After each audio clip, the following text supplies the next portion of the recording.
Salut, finalement la suite pour le guide de survie en formation, une série que j'avais un petit peu oubliée, mais on va continuer cette série, pas de problème. En plus, étant donné qu'elle aura une fin, forcément, autant la faire directement, puisque c'est quelque chose qui, je pense, peut apporter de la valeur. Donc aujourd'hui, en fait, on va parler vraiment donc de l'avant-formation. Oui, parce qu'il y a des gens, ils pensent encore que la formation, en fait, elle commence dans la formation. Non, la formation, elle commence avant la formation. Ça paraît peut-être absurde, pas intuitif, mais en tout cas, tu dois te préparer avant la formation. Bah oui, tu vas pas venir au travail sans ton outil principal. Si tu es maçon, tu vas pas au travail sans ta truelle. Si tu es développeur, eh ben, tu vas pas sans ton ordinateur. Voilà. Et ici, pour la formation, vu qu'on te demande pas de matériel concrètement, ben, tu n'y vas pas sans te préparer, en fait. Voilà. Donc, moi, je dis la meilleure des choses, euh, pour venir avant la sélection en fait, c'est d'avoir préparé un portfolio. Pourquoi un portfolio en fait? Parce qu'en fait ça va montrer que bah, déjà tu essayes déjà des choses, que tu as déjà fait un projet et surtout pour avoir déjà fait un projet, ça veut dire que tu as déjà commencé à apprendre bien avant la formation.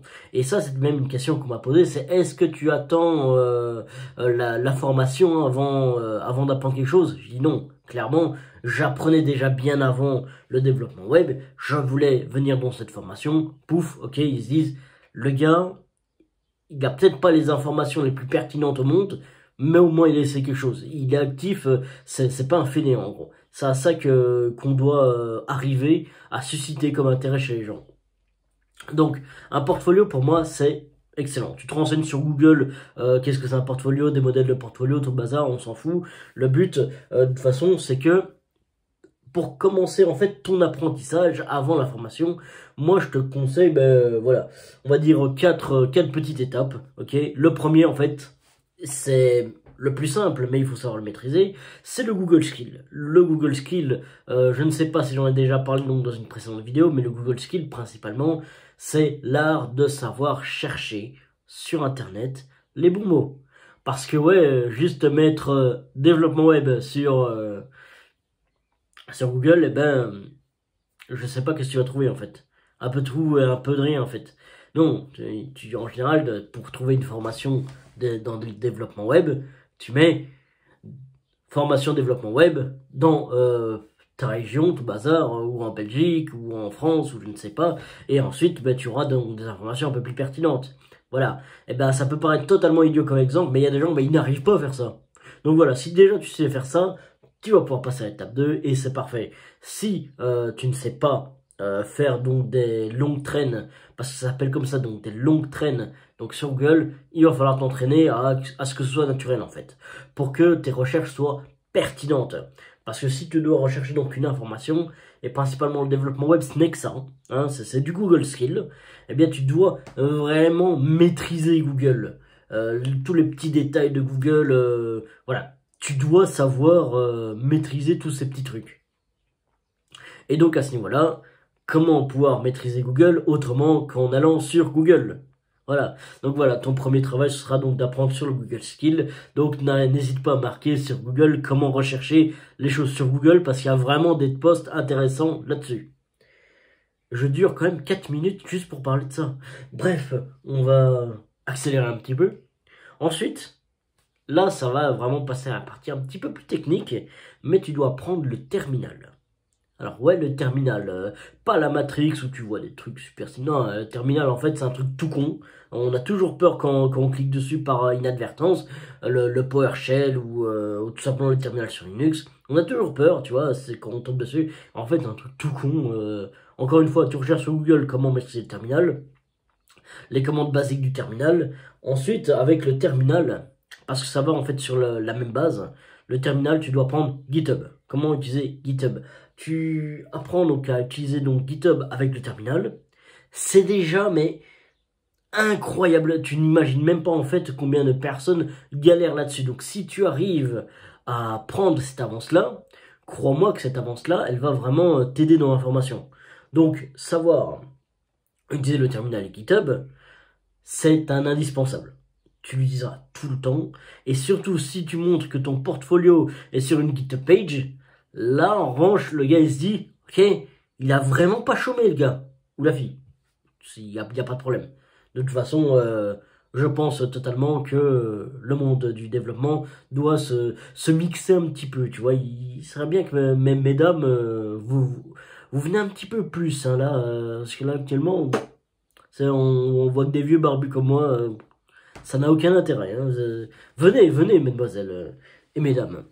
Bref, ensuite, une fois que tu as... je te demande pas de maîtriser les sujets, mais vraiment les survoler pour pouvoir utiliser le terminal GitHub, les bases, une GitHub page, à la rigueur, et franchement, ça fait déjà le café pour le reste, hein.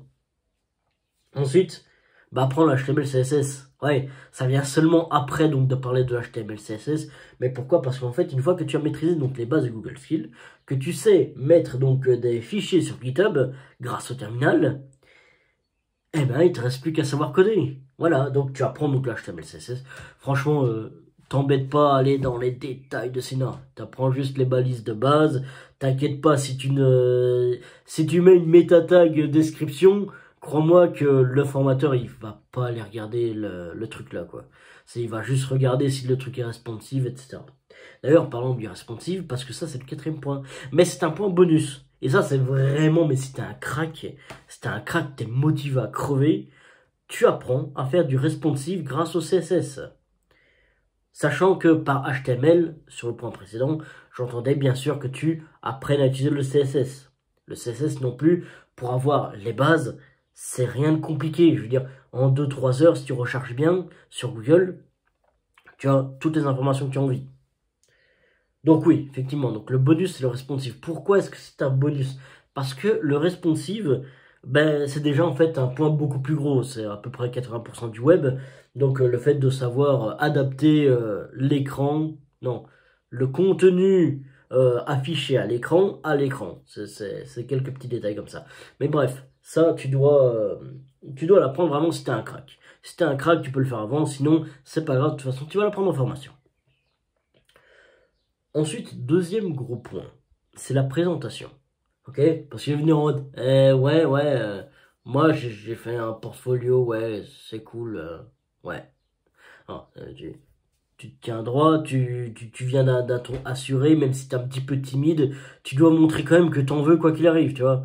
Tu viens pas en mode, ouais, d'accord. Non, même si tu es timide, que tu as une voix basse, tout bazar, mais montre que t'en veux, en fait. Et les deux ne sont pas indissociables ou... Bref, l'un n'empêche pas l'autre, en fait. C'est ce que je voulais dire. Donc, voilà. Ne serait-ce que déjà par ta position en fait et ton envie donc ta hargne d'aller parler quand même même si tu es timide, ça peut même te valoir des points. Si tu es timide et que tu fais des efforts, bah alors là crois-moi que ça va te gagner des points, mais de ouf, hein. Je veux dire, on se le cache pas, hein. Voir des gens qui font beaucoup d'efforts en tout cas, surtout pour juste une sélection, ok, les gens ils se disent c'est bon, on a une perle. Et même si tu penses que tu n'es pas une perle, ok, ben au moins fais semblant que tu en es une, tu vois. Je veux dire, tout le monde a envie d'avoir une perle dans sa formation, comme élève, etc. Donc n'hésite pas en fait à susciter cet intérêt chez les gens. Mais après, je ne suis pas un coach, en développement personnel, en storytelling en fait, si. Ouais, je mettrai bientôt dans la fiche quelque part une vidéo parlante du storytelling. Mais bref. Donc, dans la préparation, en fait, je pense que c'est toujours bien d'avoir 2 pitchs. Ouais.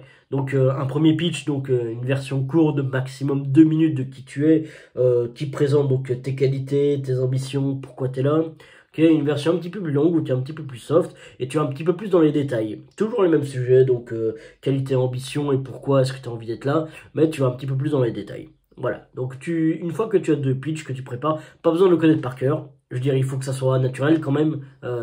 Personnellement, moi, j'aime pas quand ce sont des gens qui répètent juste comme ça, blablabla.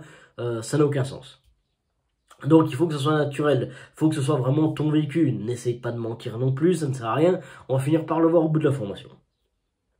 Donc, mis à part ça, je ne pense pas qu'il y ait grand chose d'autre pour la préparation. Une fois que tu as préparé ton pitch, une fois que tu as préparé ton portfolio, ben c'est ok, tu peux déjà t'occuper pour les éventuels exercices qu'on peut te demander. Moi, par exemple, on m'a demandé des exercices à faire sur Solo Learn. Donc, clairement, si on te demande donc de faire des exercices comme ça, tu ponces les exercices et après, tu fais toutes les étapes que je t'ai dites. Voilà, parce qu'il y a tout de même un ordre de priorité. S'ils voient que tu n'as absolument pas suivi leur cours sur Solo Learn, par exemple, ben, forcément, tu seras pas pris, en fait. Je veux dire, c'est naturel, c'est normal. C'est normal. Donc voilà, c'est tous les conseils que j'ai pour l'avant-formation. C'est une vidéo certes un petit peu courte, plutôt condensée, j'étais un petit peu rapidement, mais principalement il n'y a pas grand-chose à savoir pour l'avant-formation, l'avant-sélection en fait. Après il y aura d'autres vidéos que je tournerai un petit peu plus tard, qui j'espère t'apporteront autant de valeur. Donc je vous dis ciao ciao, à la prochaine, surtout n'abandonnez jamais vos rêves.